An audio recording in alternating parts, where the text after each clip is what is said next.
يشفع عنده إلا بإذنه يعلم ما بين أيديهم وما خلفهم ولا يحيطون بشيء من علمه إلا بما شاء وسع كرسيه السماوات والأرض ولا يؤوده حفظهما وهو العلي العظيم صدق الله العظيم. أعوذ بالله من الشيطان الرجيم. Bismillahirrahmanirrahim.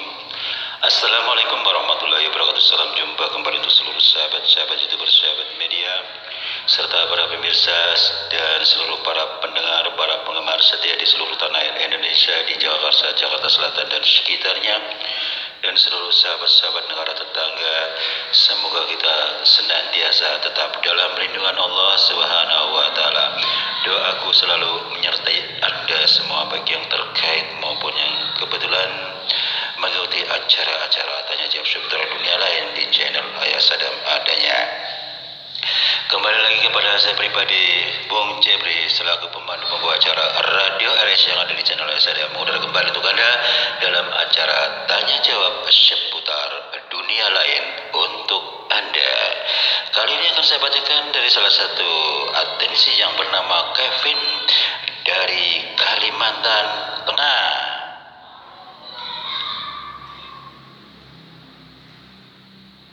Kalimantan Tengah ya. Lebih abdulnya saya akan bacakan dari saudara Kevin ya, Kevin dari saudara Kevin yang ada di Kalimantan Tengah atau pusat ya. Assalamualaikum warahmatullahi wabarakatuh. Salam jumpa, salam kenal, salam senggol-senggol Bung Jepri. Saya Kevin dari Kalimantan Tengah. Alhamdulillah, alhasil saya bisa mengikuti konten-konten YouTube yang ada di channel Ayah Sadam Bung Jepri. Mohon maaf sebelumnya, saya izin dulu nih, udah telat. Saya memang terus terang beberapa kali membuka channel Anda, merasa kagum dibuatnya Bung Jepri, sehingga memang saya sudah hampir 3 tahun Bung Jepri. Saya punya kisah-kisah yang nyata, namun saya harus bicara dengan siapa, karena ya tahu sendirilah Bung Jepri, kalau kita bicara masalah berbau mistik kan harus orang-orang yang paham Bung Jepri ya. Kalau saya bicara dengan teman-teman biasa kan sama aja bohong. Untungnya saya kok kebetulan pas buka internet adanya YouTube, yaitu Radio RS yang ada di channel Ayah Sadam, tanya jawab seputar dunia lain. Wah, saya senang sekali Bung Jepri. Harapan saya jangan pernah pudar Bung Jepri, tetap jaya mengudara di mana adanya channel Ayah Sadam. Jadi begini Bung Jepri, kisah-kisah saya. Saya Kevin, baru umur 25 tahun Bung Jepri. Pada saat itu kan memang terus terang saya punya kebun, yaitu saya punya kebun rotan. Sudah cukup lama sih Bung Jepri, ya dari turun temurun lah seperti itu. Alhasil alhamdulillah, yang saya bicarakan di kisah ini Bung Jepri 3 tahun yang lalu, pada saat saya panen ceritanya,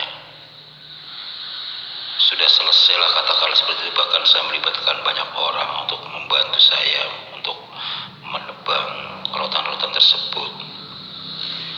Di saat saya malam hari kebetulan saya nginep di mana adanya kebun tersebut, karena rumah saya agak jauh ya, kurang lebih 2 kilo lah.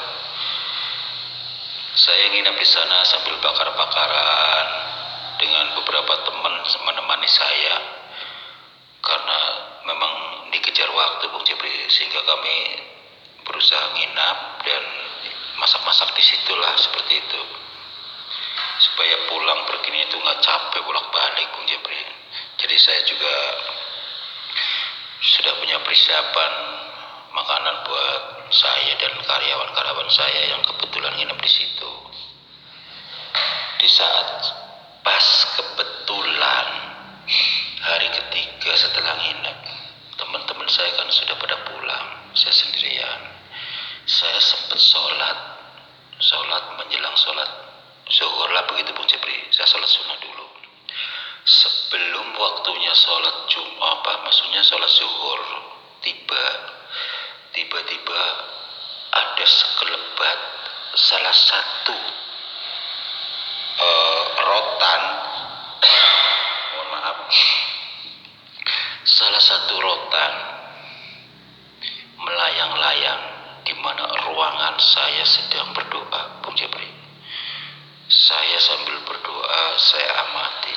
Itu tongkat rotan, kurang lebih 1 meter 30 cm panjangnya Bung Jepri.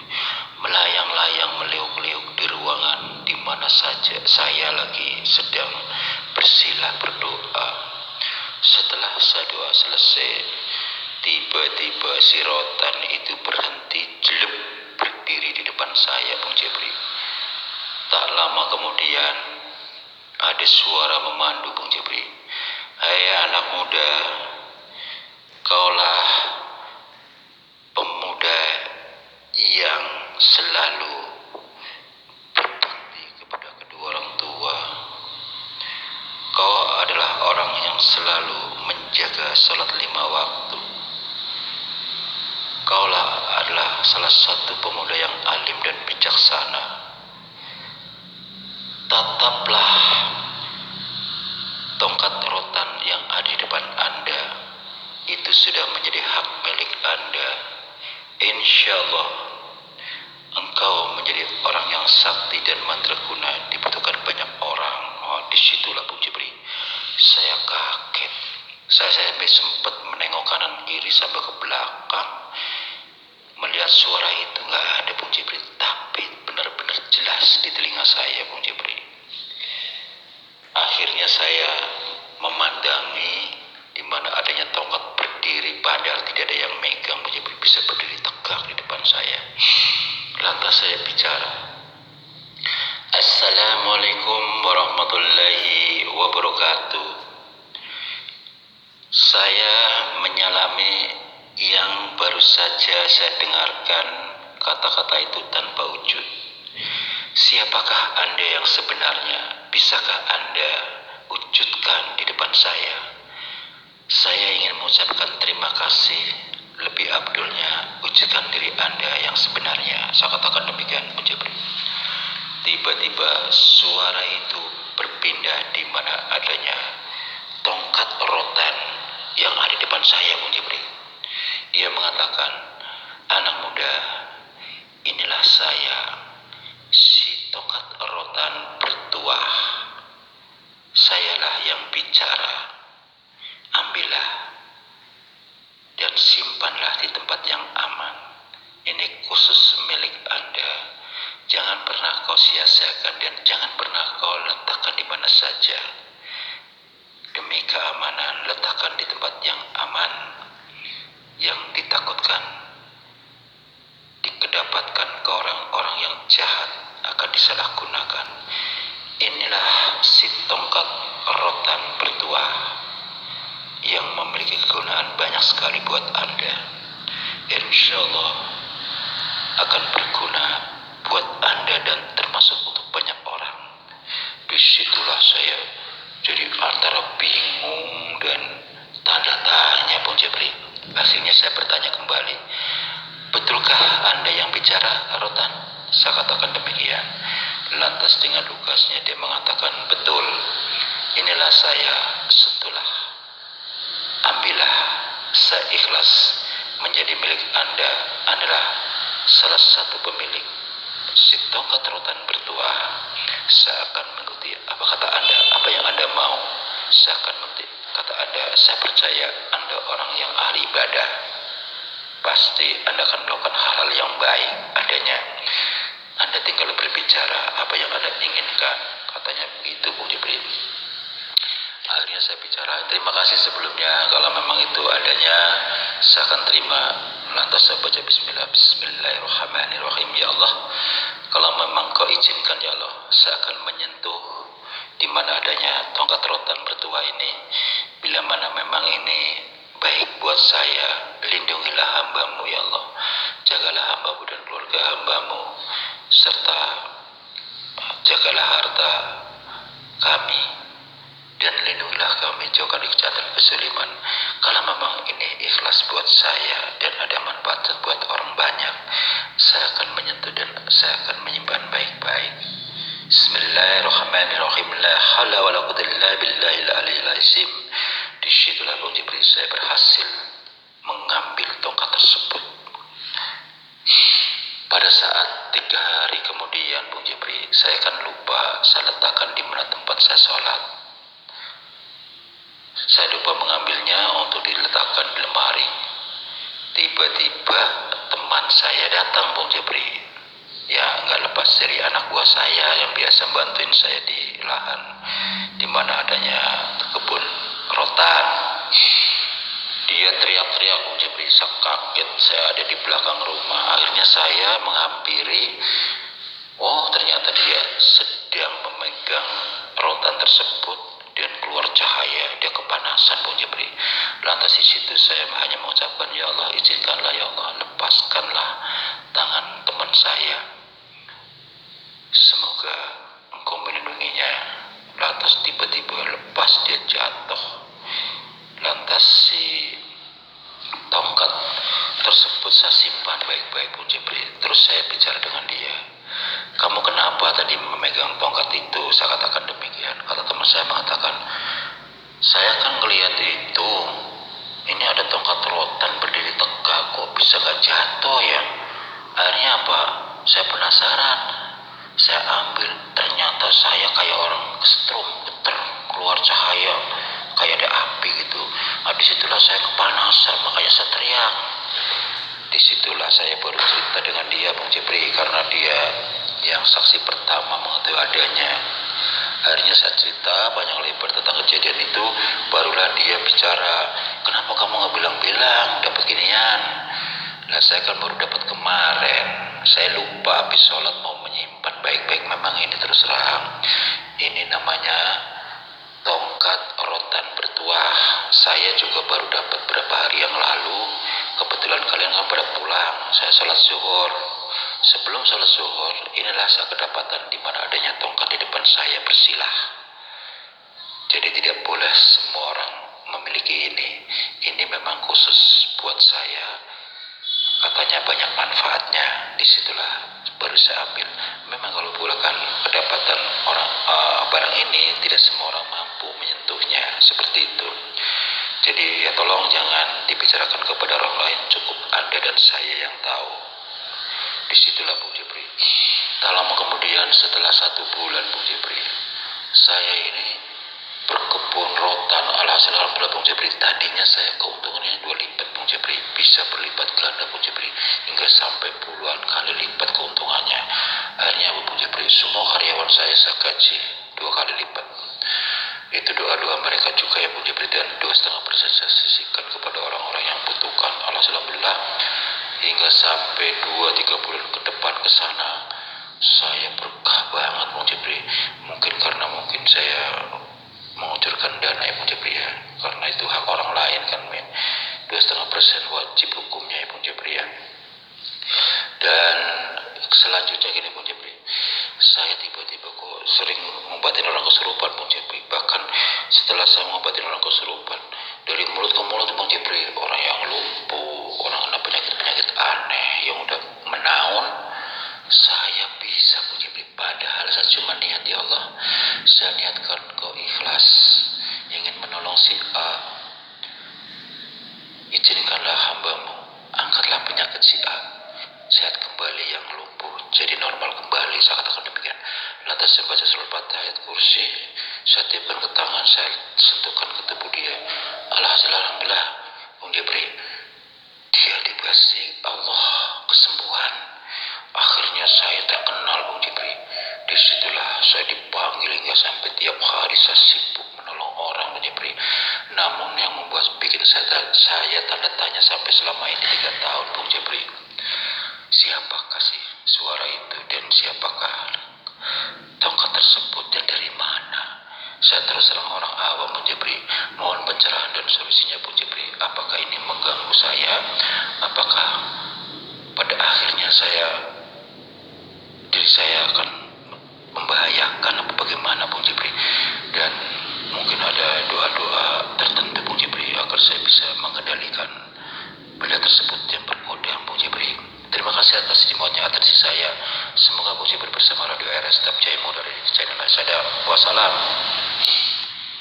Waalaikumsalam warahmatullahi wabarakatuh. Untuk saudaraku Kevin yang ada di Kalimantan Tengah ya, terima kasih Anda telah bergabung di mana adanya Radio RS yang ada di channel saya. Baru saja atensi Anda saya bacakan kembali kepada objeknya ya, yaitu tongkat rotan bertuah. Anda kedapatan di mana adanya Anda punya kebun ya. Barangkali Anda sudah waktunya Allah mengijabah doa-doa Anda selama ini ya. Inilah salah satu wujud doa Anda dikabul oleh Allah Subhanahu wa taala dengan melalui bermacam-macam cara Allah berikan rezeki, terutama Anda kedapatan tongkat rotan bertuah. Jadi kalau Anda bertanya dari siapa dan siapa suara itu dan dari mana, kita kembalikan pada diri kita di hadapan Allah. Tadi saya katakan Allah memberikan rezeki bermacam-macam cara. Anda akan mendapatkan rezeki banyak misalnya. Nah, itulah perantaranya melalui rotan bertuah. Anda kedapatan rezeki melalui tangan-tangan orang yang ditolong. Anda mendapatkan rezeki sekalipun Anda tidak menginginkan imbalan. Yang namanya orang punya hajat pasti akan memberikan rezeki, memberikan rezeki kepada Anda. Itulah wujud rasa syukur kepada Allah supaya rezeki itu akan berkah dan bertambah seperti itu. Sudah jelas Islam mengajarkan sekecil apapun rezeki kita ada orang lain 2,5% itu penting, sehingga kita tidak usah takut adanya kita miskin atau akan berkurang harta kita ya. Justru malah Allah akan menambah, melipat gandakan rezeki-rezeki yang engkau miliki, seperti itu ya. Jadi kembali lagi kepada saudara Kevin, Anda nggak usah terlalu jauh bertanya-tanya tentang masalah tongkat bertuah itu. Di situ memang benar adanya panduan-panduan yang benar itu yang pernah Anda dengarkan, memang benar adanya. Apabila sesuatu benda bertuah didapatkan pada orang yang salah, akan disalahgunakan. Begitu pula apabila Anda kedapatan sekalipun Anda orang soleh ya, katakanlah ahli zikir atau orang yang ahli istiqomah, tentu saja saya juga sering mengatakan sedia payung sebelum hujan. Suatu saat kita akan diuji melalui benda bertuah tersebut. Anda yang akan disetir, bukan Anda yang menyetir kodam tersebut.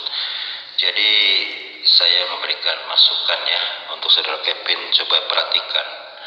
Anda wasilah bacakan suratul Yasin 7 ambal ya selama 3 hari. Anda bisa dicicil nggak apa-apa, dan membaca suratul Fatihah 10.013 kali serta surat Al-Kahfi di ayat 110. Maksud saya 107 sampai 110 sebanyak 1013, dan ayat kursi 113, surat Al-Jin di ayat 1 sampai 9 13, dan diakhiri surat Al-Fatihah hingga sampai Anas masing-masing 9 kali.